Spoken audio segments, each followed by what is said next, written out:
오늘 함께 읽을 성경 본문은 누가복음 9장 37절부터 45절 말씀입니다. 제가 가진 성경책으로는 신약 107쪽에 있습니다.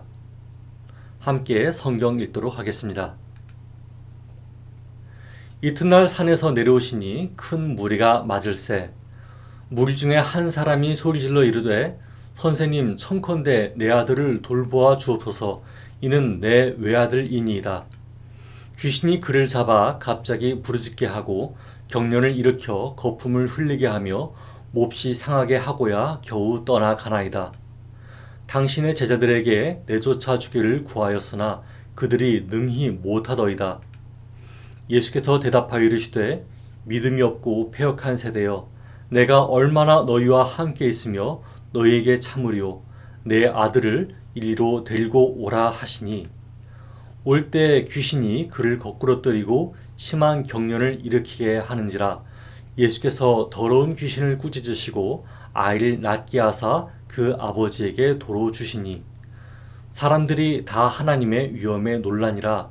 그들이 다 그 행하시는 모든 일을 놀랍게 여길세. 예수께서 제자들에게 이르시되 이 말을 너희 귀에 담아두라. 인자가 장차 사람들의 손에 넘겨지리라 하시되, 그들이 이 말씀을 알지 못하니 이는 그들로 깨닫지 못하게 숨긴 바 되었음이라. 또 그들은 이 말씀을 묻기도 두려워하더라. 아멘. 오늘은 여러분께 은사가 발휘되지 못한 어떤 이유라는 제목으로 말씀을 전하겠습니다. 우리는 살다 보면 믿음을 잃기도 합니다. 보통 어떤 때 믿음을 잃게 될까요? 제 시간에 오리라고 생각했던 버스가 늦게 올 때 버스에 대한 믿음을 잃습니다.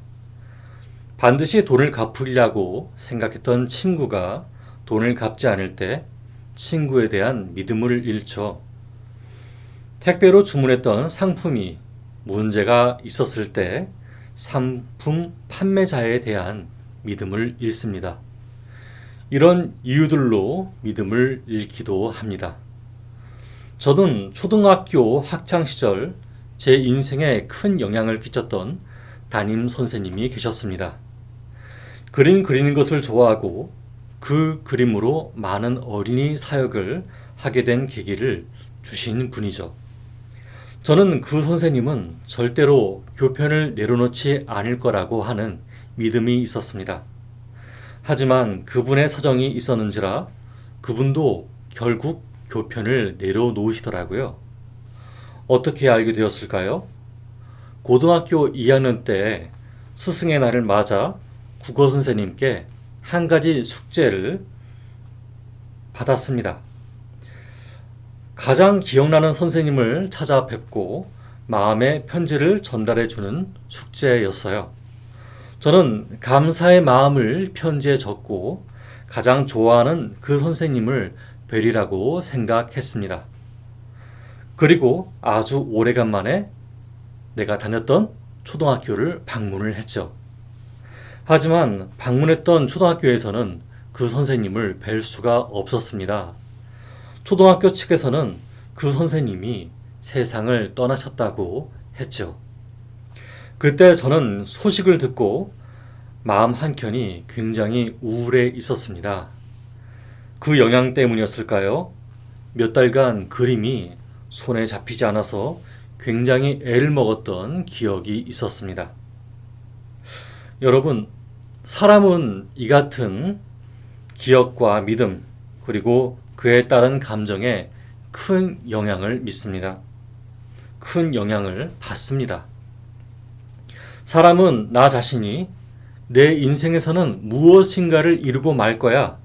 무슨 일이 있어도 반드시 이것은 하고 말 거야. 라고 다짐을 합니다. 그렇지만 인생의 풍파가 밀려와서 아무것도 하지 못할 때가 있죠. 믿음이 산산조각 나버리고 감정이 크게 요동치게 됩니다. 슬픔이 몰려오고 좋아하던 일에 짜증이 나고 별것 아닌 일에 기분이 꽤나 불쾌해지죠. 여러분은 이런 경험이 있으셨나요? 만일 그런 경험으로 예수님에 대한 믿음이 꺾여진 적이 있었다면 적어도 여러분은 예수님에 대한 믿음이 진심이었던 추억을 가진 분이라고 생각합니다. 제가 이런 말을 하면 어떤 분은 전도사님, 어떻게 믿음이 꺾여진 사람을 정죄하기는커녕 아무렇지 않게 말할 수 있어요? 하고 물을 수 있습니다. 그런데 그걸 굳이 정죄해야 하나요? 자기 욕심으로 믿음이 꺾여져 버린 사람이 아닌 이상 이 땅에 사는 모든 기독교인들은 적어도 자신이 예수님께 바라던 것이 있었을 거라 생각합니다. 우리가 지금까지 함께 읽었었던 누가복음을 보세요. 예수님께 고침을 받은 사람들이 예수님에 대해서 어떤 믿음을 가졌었는지요. 그 사람들은 예수님을 구주로 영접하지 않았습니다. 다만 예수님이라면 이 문제를 해결해 주실 거야 라고 하는 믿음이 있었죠. 제자들 또한 이런 믿음을 갖고 있었습니다. 제자들은 예수님이 자기 민족을 구원해 주실 분이라고 믿고 있었습니다. 많은 군대와 함께 주변의 적들을 쓸어버릴 그리스도, 다윗 왕 때의 부흥과 영광을 보여주실 그리스도, 이런 그리스도가 바로 예수님이라 믿었습니다. 다시 말해 자기 민족주의를 철저히 고수하는 신앙으로 예수님을 그런 그리스도로 믿고 있었던 것이죠. 그러나 여러분도 아시다시피 제자들은 듣기 거북한 이야기를 들었습니다. 그 이야기는 예수님이 앞으로 고난을 당하시고 죽임을 당할 것이라는 이야기였죠. 이 이야기를 예수님으로부터 그리고 모세와 엘리야의 환상으로부터도 들었습니다. 이제는 인정할 수밖에 없었어요.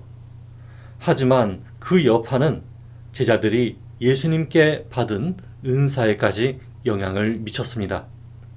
도대체 무슨 일이 일어난 걸까요? 누가복음 9장 37절에서 40절까지를 함께 읽어보도록 하겠습니다. 시작. 이튿날 산에서 내려오시니 큰 무리가 맞을새 무리 중에 한 사람이 소리질러 이르되 선생님, 청컨대 내 아들을 돌보아 주옵소서. 이는 내 외아들이니이다. 귀신이 그를 잡아 갑자기 부르짖게 하고 경련을 일으켜 거품을 흘리게 하며 몹시 상하게 하고야 겨우 떠나가나이다. 당신의 제자들에게 내쫓아 주시기를 구하였으나 그들이 능히 못하더이다. 아멘. 예수님께서는 베드로, 야고보, 요한과 함께 산에서 내려오셨습니다. 그때였어요. 귀신 들린 아들을 가진 한 아버지가 예수님께 찾아와서 부탁을 합니다. 예수님을 찾아온 이유는 이렇습니다. 제자들에게 귀신을 내쫓아달라고 부탁했는데 자기 아이에게 너무나 괴롭게 하니까 이 귀신을 제발 빨리 내쫓아달라고 그렇게 부탁을 했는데 제자들이 못하니까 예수님께 부탁했던 것이죠. 그 당시 예수님께서 기도로 부재 중이셨을 때 베드로, 야고보, 요한을 제외하고 8명이나 되는 제자들이 있었습니다. 그럼에도 불구하고 아무도 귀신을 내쫓지 못했습니다. 어째서일까요? 이 제자들에게 귀신 쫓는 능력이 없었기 때문이었을까요? 아니요, 있었습니다. 9장 1절과 2절을 읽어보겠습니다. 시작. 예수께서 12제자를 불러 모으사 모든 귀신을 제어하는 병을 고치는 능력과 권위를 주시고 이 하나님 나라를 전파하며 앓는 자를 고치게 하려고 내보내시며 아멘. 이 모든 일이 9장에서 일어난 사건입니다. 예수님께서는 이미 제자들에게 귀신을 제어하며 병을 고치는 능력과 권위도 주셨어요. 그러나 제자들은 귀신을 쫓아내기는커녕 비난만 받고 있었습니다. 예수님께서는 이 8 제자들을 향해서 혼을 내시면서 말씀하셨습니다. 9장 41절 말씀입니다. 함께 읽어볼게요. 시작. 예수께서 대답하여 이르시되 믿음이 없고 패역한 세대여, 내가 얼마나 너희와 함께 있으며 너희에게 참으리요. 내 아들을 이리로 데리고 오라 하시니. 아멘. 여러분, 제자들에게는 은사를 발휘할 수 없는 큰 걸림돌이 있었습니다. 그 큰 걸림돌은 무엇이었을까요? 앞으로 예수님께서 고난을 받아야 한다는 것이었습니다. 예수님과 기도하러 따라 올라갔었던 제자들은 물론이었고, 남겨진 제자들 또한 그것을 받아들여야 한다는 것에 심각한 부담감을 느끼고 있었죠. 제자들의 마음 한켠에는 예수님이 우리가 원하는 대로 못 해주시니까요. 그래서 못 하겠는데요. 우린 그런 그리스도를 바란 게 아닌데요. 하는 마음이 있었습니다. 그래서 예수님께 꾸지람을 받은 것이었어요. 하지만 예수님의 꾸지람을 잘 들어보면 예수님의 안타까워하는 모습이 보입니다. 제가 9장 41절을 풀어서 읽어보겠습니다. 이 안타까운 녀석들아, 선지자들의 예언에 기록되지 않았느냐? 내가 죽임을 당하는 것이 너희들의 구원을 위한 것이라고 말이야. 너희들은 이 모든 구원을 이루실 하나님에 대한 믿음이 없구나. 오히려 패역하다. 너희가 원하는 그리스도의 모습이 아니라고 해서 너희들은 이기주의자가 되어버렸구나. 사람으로서 마땅히 하여야 할 도리를 하지 않고 하나님의 순리를 거스르지 않았느냐? 봐라, 하나뿐인 외아들 때문에 아버지가 얼마나 걱정하고 있느냐? 제자들아, 내가 이런 너희를 얼마나 참고 있는지 아느냐? 너희의 이런 모습까지 참는 내가 보이지 않느냐? 여러분, 예수님께서는 자신이 고난받고 돌아가실 것을 다 아셨습니다. 하지만 그럼에도 불구하고 자신에게 도움을 요청한 사람들에 대해서 눈을 돌리지는 않으셨어요. 이 말이 오해되지 않기를 바랍니다. 예수님을 따라야죠. 하지만 탈진하고 심각한 우울 증세가 있고 온몸이 기진맥진하여서 위로가 필요한 사람들에게 하는 말이 아닙니다. 이들은 치료받아야 합니다.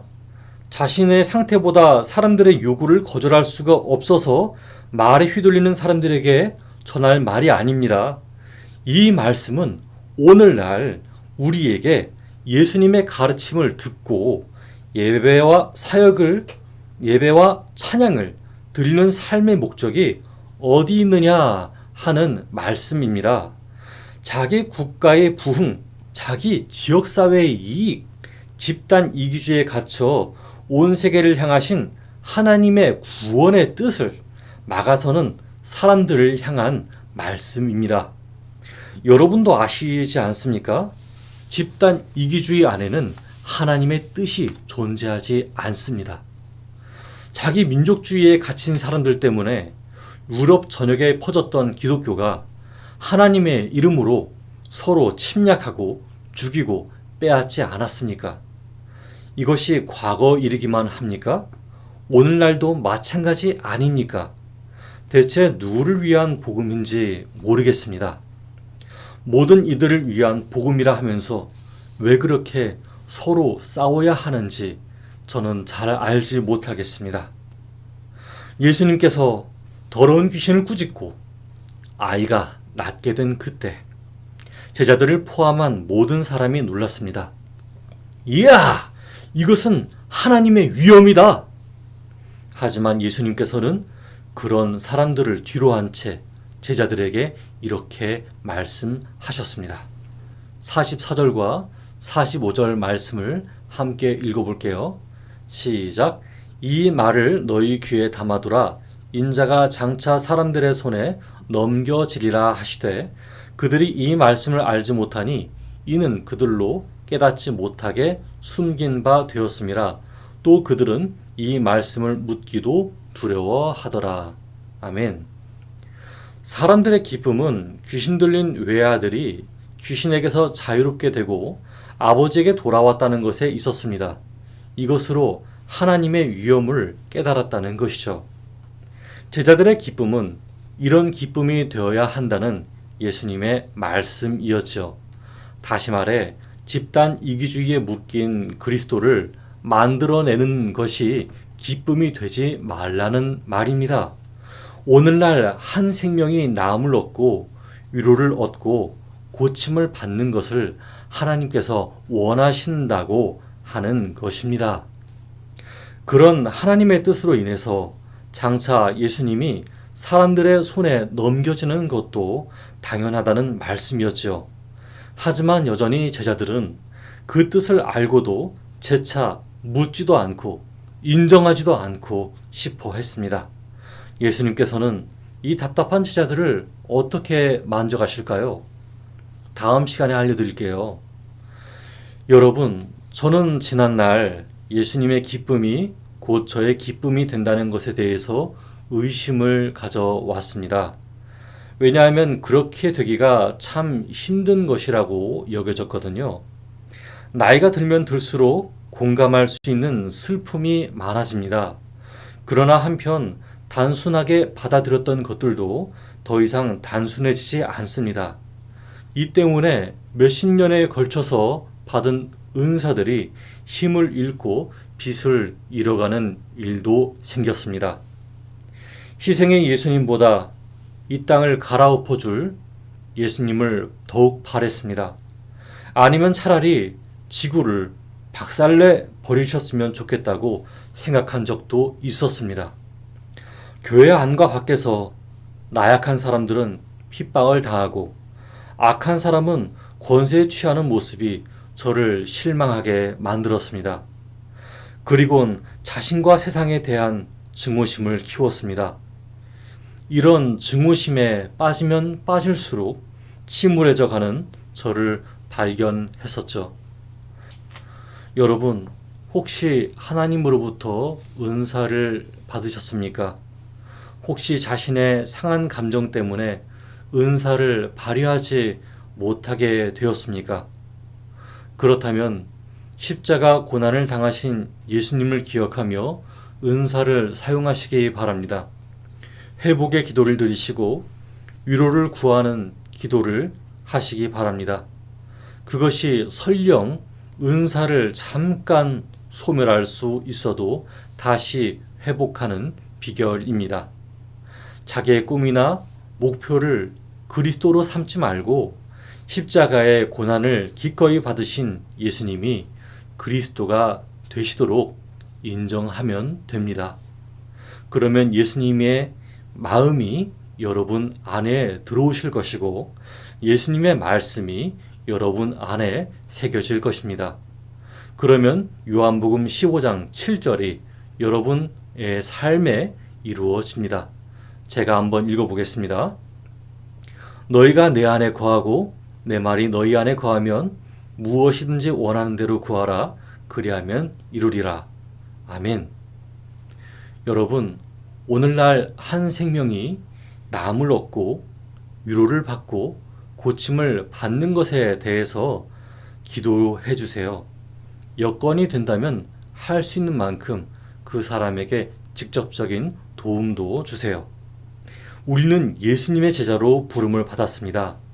그러나 그 어느 시기나 마찬가지로 완성된 제자가 아니라 자라나는 제자들입니다. 오늘 선포된 예수님의 말씀을 기억하고 오늘을 살아가는 저와 여러분 되기를 바랍니다. 함께 기도하겠습니다. 하나님, 저희가 하나님 말씀을 들었습니다. 하나님, 저희가 가지고 있는 이 마음들이 얼마나 연약한지 모르겠습니다. 예수님을 그리스도로 인정하고 싶지 않아 하는 마음이 세월을 따라서 불현듯이 생겨나기도 하고 가라앉기도 합니다. 저희가 이 땅에 힘든 일들을 겪으면 더 생각나게 됩니다. 식당 봉사하는 은사도 있고 차량 운행하는 은사도 있고 평화롭게 하는 은사도 있고 청소하는 은사도 있습니다. 피아노 치는 은사도 있고 설명 잘하는 은사도 있고 말씀 전하는 은사도 있습니다. 하지만 저희 안에 십자가 고난을 받은 예수님이 그리스도가 되지 않으면 모든 은사들이 헛되는 줄 믿습니다. 내가 원하는 그리스도가 너무 커진다면 그런 은사를 사용할 것이 없어지게 될 것을 압니다. 하나님, 제자들을 이해하지 못하는 것은 아닙니다. 그들은 정치적으로, 경제적으로 어려운 삶을 살아왔습니다.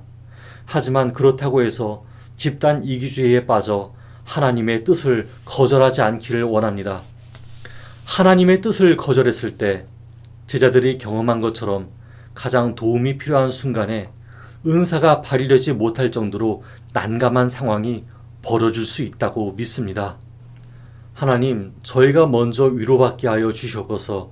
그리고 상한 마음이 깨끗하게 고침을 받게 하여 주시옵소서. 그래서 고난받으신 예수님을 그리스도로 인정하는 삶을 살 수 있게 하여 주시옵소서. 왜냐하면 이 땅에 고침을 받아야 하는 존재는 교회 바깥에 있는 사람들뿐 아니라 교회 안에 있는 사람도 포함되기 때문입니다. 연약한 부분을 강하게 하시고 강한 부분을 더 강하게 하여 주시옵소서. 다친 부분을 치료해 주시고 잘린 부분에 회복을 더하여 주시옵소서. 이로써 교회 안과 밖에서 삶의 모든 순간에서 예수님의 가르침을 전하며 실천하는 저와 성도님들이 될 수 있게 하여 주시옵소서. 예수 그리스도 이름으로 기도드렸습니다. 아멘.